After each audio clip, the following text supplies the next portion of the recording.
بسم اللہ الرحمن الرحیم۔ کسی بھی زمانے میں ایسا نہیں ہوا کہ ایک زمانے کے لوگ ہوں اور ان کے خیالات باہم متفق ہوں۔ ہر چیز کے بارے میں ہر زمانے کے لوگوں کا آپس میں اختلاف رہتا ہے۔ یہی سب کچھ ادب کے ماننے والوں کے ساتھ بھی ہوا تھا، ادب سے تعلق رکھنے والوں کے ساتھ بھی ہوا۔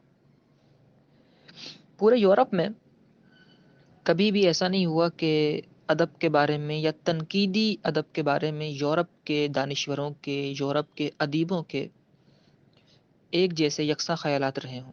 ہمیشہ ضروریات کے مطابق، حالات کے مطابق۔ ظاہر سی بات ہے یورپ بھی بہت بڑا، بلکہ پورا کا پورا ایک بر اعظم ہے یورپ بھی، تو مختلف علاقوں میں مختلف حالات رہے، ملکوں میں مختلف حالات رہے، تو ان کے اعتبار سے یورپین دانشوروں کے، یورپین ادیبوں کے بھی خیالات مختلف رہے۔ لیکن یورپ کے دانشوروں میں ہر زمانے میں ایسا ہوتا ہے کہ لوگوں کے خیالات تو مختلف ہوتے ہیں، لیکن ہر زمانے میں کوئی ایک ایسا ادیب ہوتا ہے، ایک ایسا شاعر ہوتا ہے، ایک ایسا نثر نگار ہوتا ہے کہ جس کی بات کو تمام دوسرے لوگوں کی باتوں پر فوقیت حاصل ہوتی ہے، اور سب اس کی بات کو مانتے ہیں، سنتے ہیں، اور کہتے ہیں کہ ہاں اس نے کوئی بات کی ہے تو یہ بات کسی نہ کسی وجہ سے کی ہوگی۔ یعنی چاہے کتنا ہی اختلاف کیوں نہ ہو لوگوں میں، لیکن زمانے میں کوئی ایسا شخص ضرور موجود ہوتا ہے کہ جس کی بات کو دوسرے تمام لوگوں کی بات پر ایک فوقیت دی جاتی ہے، اہمیت، اور اسے الگ سے جس سے آپ کہتے ہیں پریورٹی دی جاتی ہے۔ ان لوگوں میں، ایسے لوگوں میں ایک بہت بڑا نام میتھیو آرنلڈ کا بھی ہے۔ یہ بہت بڑا ایک ادیب تھا، شاعر تھا یورپ کا، اور اس کے خاص طور پر اس کی خاص بات یہ تھی کہ یورپ کے اندر تنقید کے اعتبار سے، دیگر ادب کے اصناف کے اعتبار سے اختلاف تو تھا، لیکن میتھیو آرنلڈ کی بات کو بہت زیادہ اہمیت دی جاتی تھی اور انہیں بہت پسند کیا جاتا تھا یورپ کے اندر، خاص طور پہ اپنے تنقیدی اصولوں اور تنقیدی خیالات کی وجہ سے میتھیو آرنلڈ کو بہت زیادہ اہمیت اور فوقیت حاصل تھی۔ میتھیو آرنلڈ کا ایک قول ہے، وہ قول یہ ہے کہ اسے آپ لکھیں، وہ قول یہ ہے: سارے یورپ کے ادب میں تنقیدی رجحان سب سے نمایاں ہے۔ سارے یورپ کے ادب میں تنقیدی رجحان سب سے نمایاں ہے۔ اس کا مطلب یہ ہے کہ یورپ کے اندر جتنا بھی ادب ہے، جتنی بھی ادب کی اقسام ہیں، اصناف ہیں ادب کی، ان میں سب سے زیادہ بلندی اور سب سے زیادہ ادب کی اقسام کے اندر جو اہمیت حاصل ہے وہ تنقید کو حاصل ہے۔ اور یہ بات سچ بھی ہے، حقیقت بھی یہی ہے۔ جس ادب کا جس قدر تنقیدی جائزہ لیا جائے گا، وہ ادب اتنا ہی نکھر کے سامنے آئے گا۔ تو ہم دیکھتے ہیں کہ مغرب کا ادب جو ہے وہ بہت زیادہ نکھرا ہوا ہے۔ وہاں کی فکشنز، اسٹوریز جو ہوتی ہیں، کہانیاں جو ہوتی ہیں، کہانیوں کے پلاٹس جو ہوتے ہیں، وہاں کی شعر و شاعری جو ہوتی ہے، وہاں کی جو ان کے شاعروں کے خیالات جو ہوتے ہیں وہ بہت بلند ہوتے ہیں۔ اس کی وجہ یہ ہے کہ وہاں پہ تنقیدی ذہن کے لوگ بہت موجود ہیں، اور جس قدر تنقید ہوتی ہے اتنا ہی نکھر کے سامنے آتا ہے۔ لکھنے والا کوشش کرتا ہے کہ میرے کلام پر بھی انگلی اٹھانے والا نہ ہو، تنقید کرنے والا نہ ہو، تو وہ خوب سے خوب تر کام کرنے کی کوشش کرتا ہے۔ تو میتھیو آرنلڈ کا قول یہ ہے کہ جو ادب یورپ کا اتنا اونچا ہے، اس کی وجہ یہ ہے کہ سارے یورپ کے ادب میں تنقیدی رجحان سب سے زیادہ نمایاں ہے۔ اور چونکہ میتھیو آرنلڈ کو ہم نے پہلے بھی بیان کیا کہ بڑی اہمیت حاصل ہے یورپ کے نقادوں کے اندر، تو اسی لیے ہم ان کے حوالے سے کچھ بات کرتے ہیں۔ ان کے نظریات کیا تھے تنقید کے حوالے سے، کیا باتیں انہوں نے کی۔ بہت زیادہ سوال یہ آتا ہے امتحان کے اندر، اور اکثر لڑکے، اکثر بچیاں اس سوال کا جواب لکھ نہیں پاتے، کیونکہ اس پر اتنا لکھا ہی نہیں گیا، کتابوں کے اندر بھی اتنا موجود نہیں ہے، نوٹس وغیرہ بھی جو ملتے ہیں اس میں بھی کوئی اس بارے میں اتنا مواد موجود نہیں ہوتا۔ تو یہ تمام تمہید کے بعد اب آپ نے کیا لکھنا ہے وہ میں آپ کو بتا دیتا ہوں۔ میتھیو آرنلڈ تنقید نگار پر 3 فرائض عائد کرتا ہے۔ میتھیو آرنلڈ یہ کہتے ہیں کہ جو نقاد ہوگا، نقاد کا مطلب تنقید کرنے والا، جو نقاد ہوگا، تنقید کرنے والا ہوگا، جو ادب کا تنقیدی جائزہ لے گا، اس میں 3 خوبیاں ہونی چاہیے، اس کے اندر 3 فرائض کو انجام دینا اس نے بہت ضروری ہے۔ پہلا فرض اس کا یہ ہے کہ اس کی معلومات بہت وسیع ہو، اس نے مطالعہ بہت کیا ہو۔ یہ نہیں کہ اس نے ایک شعر پڑھا کسی کا اور اس پر تنقید کرنی شروع کر دی، اس پہ اپنے خیالات لانے شروع کر دی، ایسا نہیں۔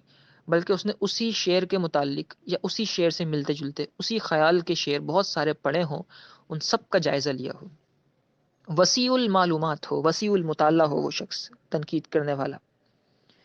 اور دوسری بات ساتھ میں یہ بھی ہو کہ تعصب نہ ہو اس کے اندر، کسی بھی قسم کا فیوریٹزم نہ ہو۔ مثال کے طور پر اگر دنیا کا کوئی بھی شاعر آ جائے اور مجھے کہا جائے کہ آپ جو ہیں وہ اس شاعر سے مقابلہ کریں علامہ اقبال کا، تو میں اپنی قومی زبان کی محبت میں علامہ اقبال کو فوقیت دے دوں گا، کہوں گا کہ دنیا کا کتنا بھی اچھا شیکسپیئر ہی کیوں نہ، کوئی حیثیت نہیں ہے اس کی علامہ اقبال کے آگے۔ تو اس چیز سے خالی ہونا چاہیے، یعنی جو تنقید کرنے والا ہو، تنقید نگار ہو، ایک تو اس کا مطالعہ بہت زیادہ ہو، دوسرا تعصب اس کے اندر موجود نہ ہو، کسی بھی طرف اس کا جھکاؤ نہ ہو، میلان قلب بھی کسی طرف نہ ہو، وہ جو ہے اپنے ان تمام چیزوں سے ہٹ کر خالی اس ذہن ہو کر محض وہ ادب پارے کو دیکھے، ادب پارے کے تخلیق کرنے والے کی طرف نظر نہ کرے۔ تو یہ کوالٹی اس میں ہونی چاہیے، یہ میتھیو آرنلڈ نے کہا۔ دوسری بات کیا ہونی چاہیے؟ دوسری بات یہ ہونی چاہیے جو آرنلڈ صاحب نے کہی، وہ کہی کہ ایسا نہیں کہ تنقید نگار نے مطالعہ بھی بہت کیا ہو اور تعصب بھی نہ ہو، اور پھر اس کے بعد وہ کسی شعر کو پڑھ کے اس پر اپنا کوئی حکم لگا دے کہ یہ ایسا ہے، کوئی فتویٰ لکھ دے اس کے اوپر کہ بھائی یہ شعر تو ایسا، ایسا نہیں ہونا چاہیے۔ بلکہ ہونا یہ چاہیے کہ وہ جو اس کے خیالات ہیں وہ اپنے ان خیالات کو دوسرے لوگوں کے سامنے بیان کرے، دوسرے نقادوں کے سامنے، دوسرے شعراء کے سامنے، دوسرے ادیبوں کے سامنے، دوسرے دانشوروں کے سامنے، دوسرے پڑھے لکھے لوگوں کے سامنے اپنے خیالات کو بیان کرے، کہے کہ یہ شعر تھا اور اس شعر کے اندر مجھے یہ خوبی اور یہ خامی محسوس ہوئی ہے، آپ کا اس کے بارے میں کیا خیال ہے؟ ان سے مشاورت کرے اس بارے میں۔ ابلاغ کہتے ہیں اسے، اس چیز کو، یعنی دیگر لوگوں تک اپنے خیالات کا ابلاغ کرے، دوسرے لوگوں تک اپنے خیال پہنچائے۔ تیسرا کام، جب یہ دونوں کام صحیح طریقے سے ہو جائیں تو پھر ایک اچھی تنقید نکل کر سامنے آئے گی۔ اور پھر تیسرا کام تنقید نگار کا یہ ہوگا میتھیو آرنلڈ کی نظر میں کہ وہ اپنے ان خیالات کو لوگوں تک پہنچائے، اپنی ان تنقیدی خیالات کو، جب اتنے نکھرے ہوئے خیالات اس کے جب نکل کر آئیں گے اتنی محنت کے بعد، تو اپنے ان خیالات کو پھر اپنے آپ تک محدود نہ رکھے بلکہ دوسروں تک ان خیالات کو پہنچائے، تاکہ ادب کے اندر مزید نکھار آ سکے۔ تو یہ تین میں نے آپ کو بریفلی تین جو نظریات ہیں میتھیو آرنلڈ کے مین، وہ بیان کر دیے ہیں، اور یہ اس کو تفصیل سے لکھنا ہوگا، وہ الفاظ آپ نے خود بنانے ہیں، میں نے تو قدر تفصیل سے بیان کیا ہی ہے یہاں پر۔ مزید الفاظ جو ہے اردو ادب لکھنے والے اور اردو کے طلباء کو الفاظ بنانے زیادہ ہی آتے ہیں تو وہ اس کو لکھ سکتے ہیں۔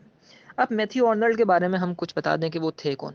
میتھیو آرنلڈ نے سن 1849 میں، یعنی 1849 کے اندر اپنی شاعری کا پہلا مجموعہ شائع کیا تھا، اپنی شاعری کی پہلی کتاب چھاپی تھی، اس میں ان کے رومانوی اشعار تھے، یعنی کہ جسے آپ یہ کہیں کہ رومانویت کو انگلش میں کہتے ہیں رومانس، رومانس کے متعلق اشعار لکھے تھے انہوں نے، محبتوں کے متعلق، جبکہ وہ محبتوں والی شاعری کے خود بھی خلاف تھے۔